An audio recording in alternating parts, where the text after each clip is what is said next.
ویښ یاد ساتئ څنګه چې د تاجکستان خاوره د تاجکانو برخه ده، د ازبکستان خاوره د ازبکانو خاوره ده، او څنګه چې د نستن هندیانو، پارسیانو او د نورو قومونو خاوره او برخه معلومه ده، همدارنګه پښتنو یاد ساتئ، ځان خبر کړئ د امونه تر عباسي نه پښتنه خاوره د پښتون قوم برخه ده. یاد ساتئ د عالمي دستور په مطابق پښتنه خاوره ټولو وسایلو، سرکاري دفترونو، چوکو، نوکرو او ښوونځو اولنی حق.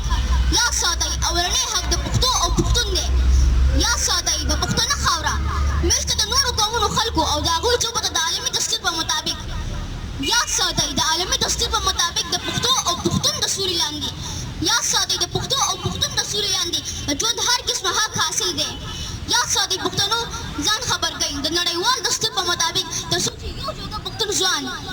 یاد ساتئ یو جوګه پښتون ځوان هم بې روزګاره وي. ترې د پښتني خاورې ټولو سرکاري دفتر او چوکو اولنی حق د پښتنو ځوانانو دی. یاد ساتئ پښتنو ځان خبر کړئ د نړیوال دستور په مطابق د پښتنه خاوره پښتو ژبې ته حق حاصل دی چې پښتو ژبه به د پښتني خاورې په ټولو سرکاري او شخصي دفترونو، ښوونځو او میډیا اولنۍ لاسنۍ ژبه وي. ویښ شئ پښتنو، ویښ شئ. یاد ساتئ د بنیادي زده کړو په پښتو ژبې کې لازم وي او نورو ژبو ته په نصاب کې صرف یو ژبې په توګه ځای ورکړل کېږي. خو پښتنو ویښ شئ، ځان خبر کړئ چې نه خو د عالمي دستور په مطابق د پښتنه خاوره پښتون قوم ته اولنی حق حاصل دی او نه پښتو ژبې ته.